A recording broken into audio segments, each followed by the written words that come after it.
समस्त गणमाध्यम प्रतिनिधि मानक स्वागत।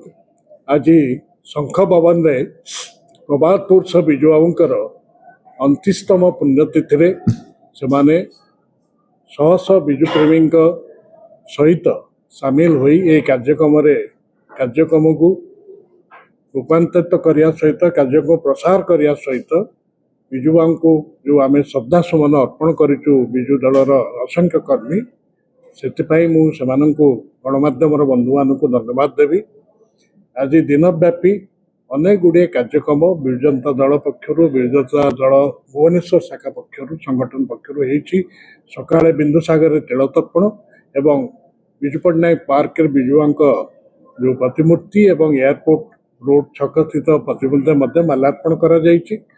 कैपिटल हॉस्पिटल रोगी मान को फल बंटन करा सहित आज एठी श्रद्धांजलि सभा अनुष्ठित होती। आमर प्रिय नेता नवीन बाबू जी की बड़ भाई अस्त्रोपचार लगी दिल्ली में अच्छा आशु आरोग्य कामना करने सांग सी आज मिसी जरिया आमर कर्मी मान को सी उद्बोधन देइछंती ओडिशार स्वार्थ संपर्क में से डिलिमिटेशन हो महिला आरक्षण क्षेत्र में सी जो ओडिशार युक्तियुक्त दाबी रखी जहाँकि गणमाध्यम आसी सारी कहर कथा जे विजु बाबू एक व्यक्तित्व थे चिंताधारा थे एक आदर्श थे आम ये व्यक्तित्व जी विज्ञान को जनप्रिय करने निजर निजर व्यक्ति अर्थ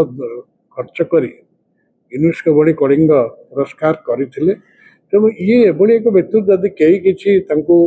निर्दिष्ट सीमा सरहद भितर आबद्ध करने को चेष्टा करती सेटा प्रति अन्याय हे सी